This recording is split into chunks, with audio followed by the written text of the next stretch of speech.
Good evening students. हम आपका जो बुक कर रहे हैं भारत में स्थानीय प्रशासन, उसमें हम आपके शुरू के 3 चैप्टर कर चुके हैं। इसमें एक टॉपिक हमारा बच जा रहा था जो था प्रजातांत्रिक विकेंद्रीकरण या डेमोक्रेटिक डिसेंट्रलाइजेशन। तो आज मैं आपको इस चैप्टर को कराऊंगी। और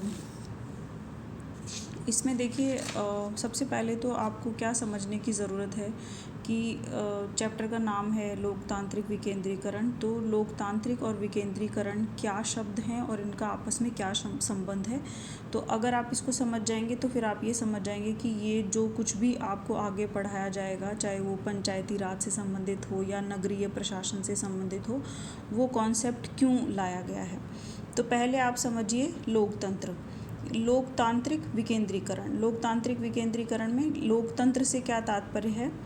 ये एक जीवन दर्शन है। लोकतंत्र एक जीवन दर्शन होता है। इस जीवन दर्शन की क्या खासियत होती है कि इसमें जो समाज की इकाई होगी, यानी कि समाज में एक इकाई के रूप में व्यक्ति को आधार माना जाता है, यानी कि व्यक्ति को सबसे ज़्यादा महत्व दिया जाता है। व्यक्ति का समाज में सर्वोपरि महत्व होता है। समाज में सर्वोपरि महत्व होता है, इसका मतलब उसका शासन में भी सर्वोपरि महत्व होता है। यानी कि शासन जो होता है वो ऐसी गतिविधियां, ऐसे कार्य, ऐसी योजनाएं, इस प्रकार की नीतियां अपनाता है जो व्यक्ति के हितों को संवर्धित करती हों, उसे विकास के अनुकूल अवसर प्रदान करती हों। तो ऐसा शासन ही लोकतांत्रिक शासन कहलाता है। तो शासन में सर्वोपरि महत्व दिया जाता है। शासन में महत्व कैसे देंगे व्यक्ति को, ये लोकतंत्र में 2 तरह से दिया जाता है। एक तरीका होता है प्रतिनिधि लोकतंत्र का और एक होता है प्रत्यक्ष लोकतंत्र का। प्रतिनिधि लोकतंत्र क्या होता है, जैसे हमारे देश में है कि जनता के प्रतिनिधि चुने जाते हैं जो कि उनकी तरफ से शासन में भागीदारी करते हैं। इसकी क्या खासियत होती है, जैसे बहुत बड़ा देश हो, जैसे भारत है, अमेरिका है, बहुत बड़े बड़े देश हैं, बहुत जनसंख्या है, बहुत क्षेत्रफल है, तो वहाँ पर ये विधि ज़्यादा सही रहती है। प्रतिनिधि चुन लिए जाते हैं। जैसे हमारे यहाँ आप जानते ही हैं राज्यसभा और लोकसभा हैं। 545 लोकसभा में चुने जाते हैं, 250 के आसपास राज्यसभा में चुने जाते हैं। ये संघ के स्तर पर चुने जाते हैं। उसी प्रकार राज्य की विधायिकाओं में भी सदस्य चुने जाते हैं जो जनता की तरफ से होते हैं और वो सारे कार्यों का संपादन करते हैं। तो विशाल क्षेत्र जहाँ होते हैं और घनी आबादी होती है, वहाँ पर प्रतिनिधि लोकतंत्र अधिक सफल रहता है। जैसे अगर हम भारत का एग्जाम्पल लें तो हमारे यहाँ पर प्रतिनिधि लोकतंत्र का संसदीय रूप प्रचलित है। जैसे अमेरिका में प्रतिनिधि लोकतंत्र का अध्यक्षीय रूप प्रचलित है। ऐसे संसदीय रूप का मतलब जहाँ संसद के 2 सदन बनाए गए हैं। अध्यक्षीय रूप का मतलब हमारे यहाँ जिस प्रकार से राष्ट्रपति संसदीय में सिर्फ कार्यवाहक मुखिया होता है जबकि प्रधानमंत्री वास्तविक मुखिया होता है, वहीं अध्यक्षीय प्रणाली में जो राष्ट्रपति है वो कार्यकारी मुखिया भी होता है और वास्तविक मुखिया भी होता है। तो ये एग्जाम्पल हैं। उसके बाद टर्म आती है विकेंद्रीकरण की। विकेंद्रीकरण में क्या होता है कि जब मैं आपको बता चुकी हूँ कि लोकतंत्र में व्यक्ति सर्वोपरि होता है और व्यक्ति को शासन में सबसे ज़्यादा महत्व दिया जाता है।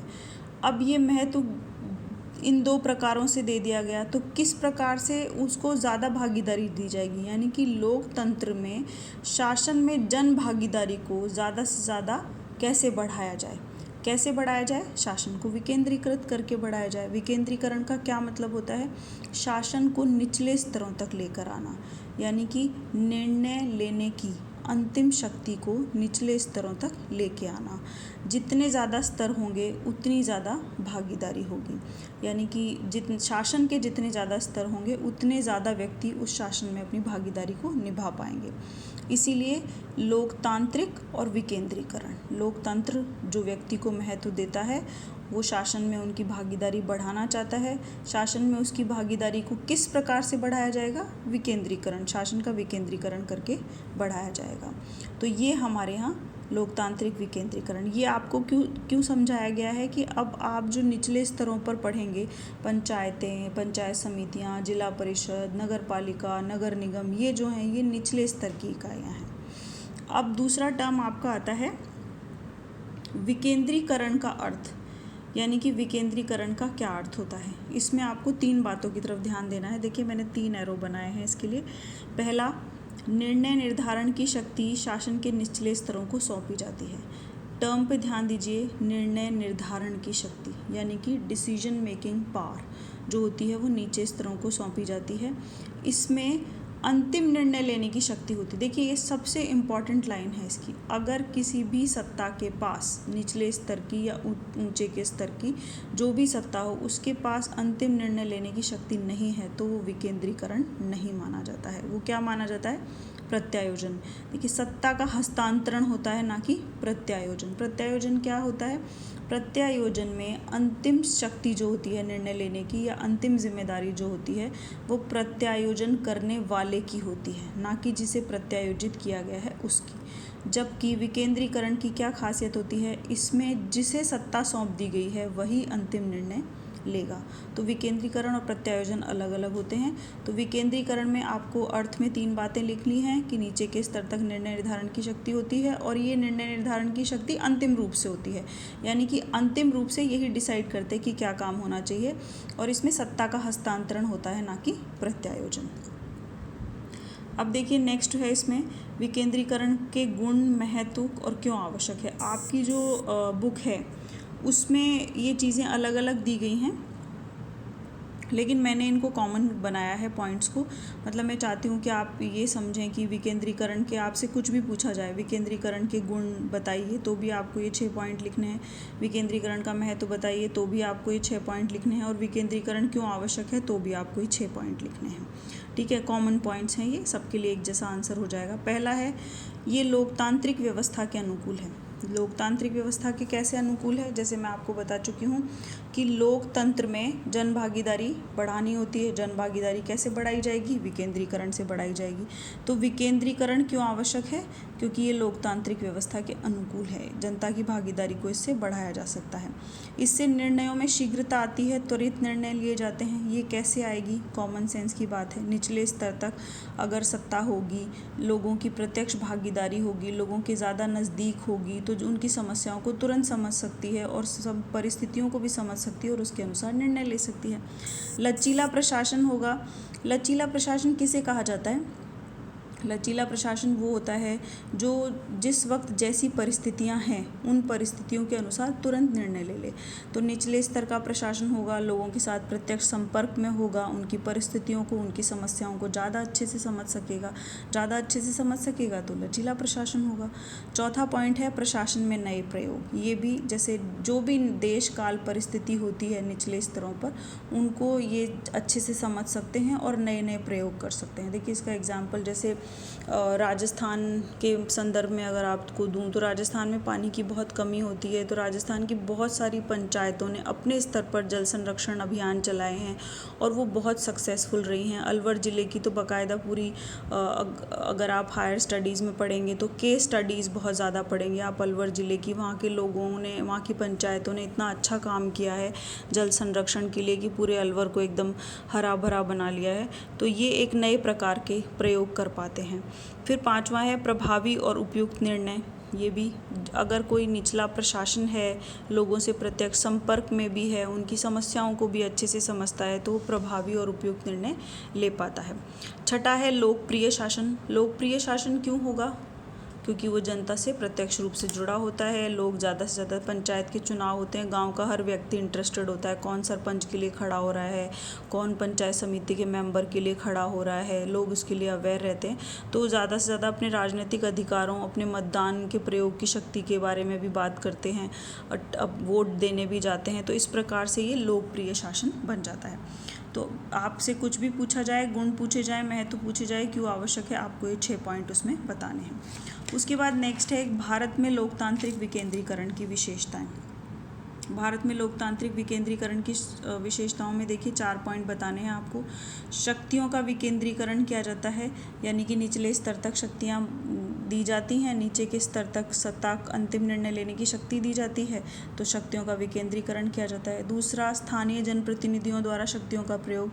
हमारे यहाँ जिस प्रकार से उच्च स्तरों पर राज्य और संघ के स्तर पर प्रतिनिधि शासन अपनाया गया है, वैसा ही हमने निचले स्तर पर भी अपनाया है। तो हमारे यहाँ नीचे के स्तर पर भी स्थानीय जनप्रतिनिधि होते हैं, वो शक्तियों का प्रयोग करते हैं।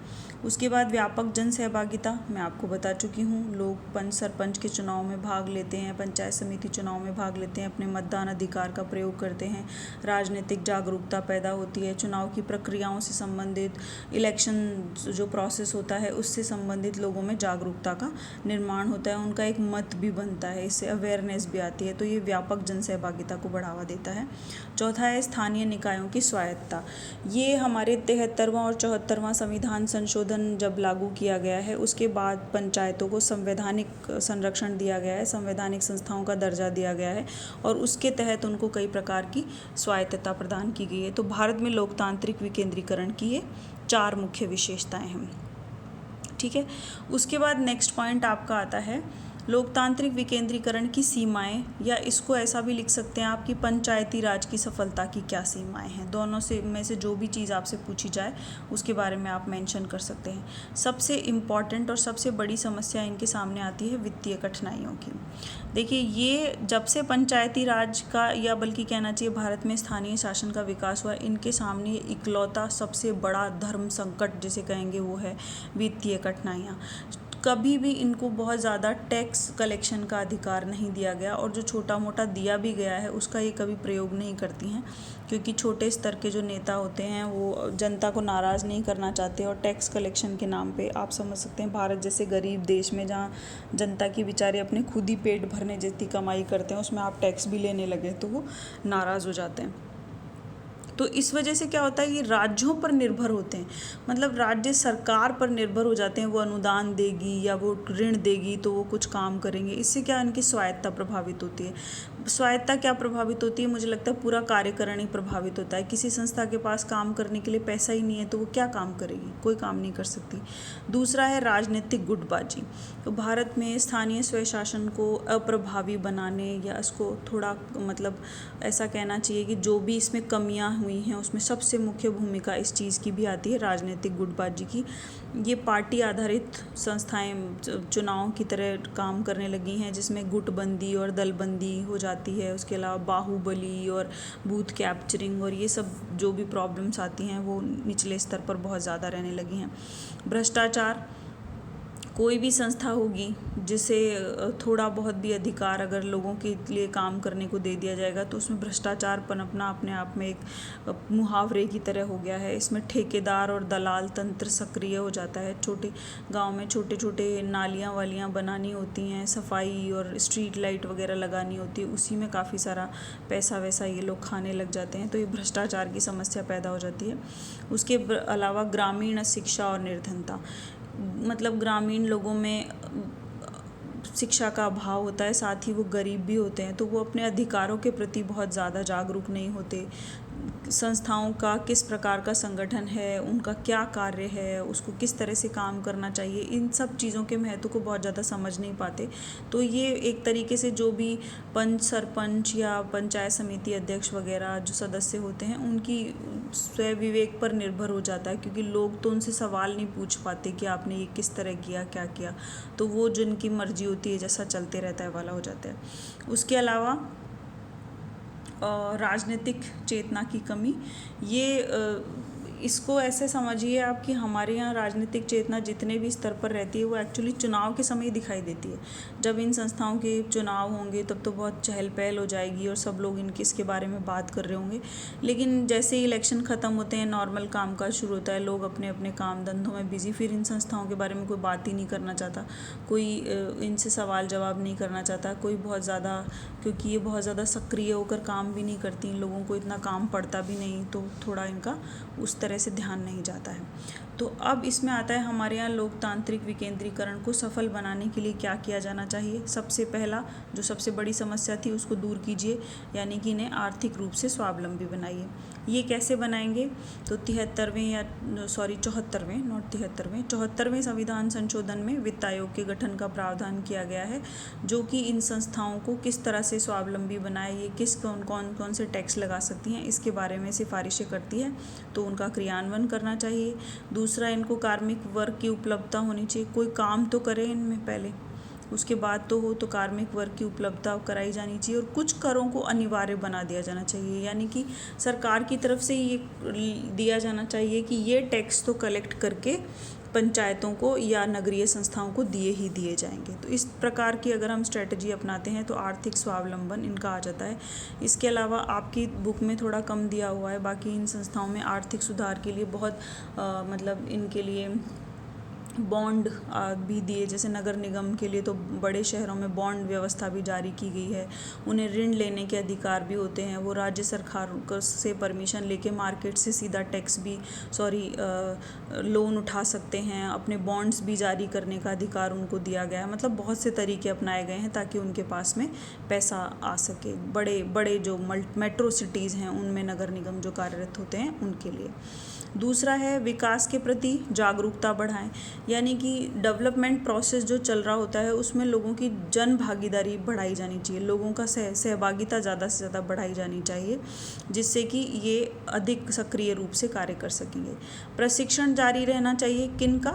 जो भी लोक सेवक इनसे जुड़े होते हैं या जनप्रतिनिधि होते हैं उनका निरंतर प्रशिक्षण होते रहना चाहिए।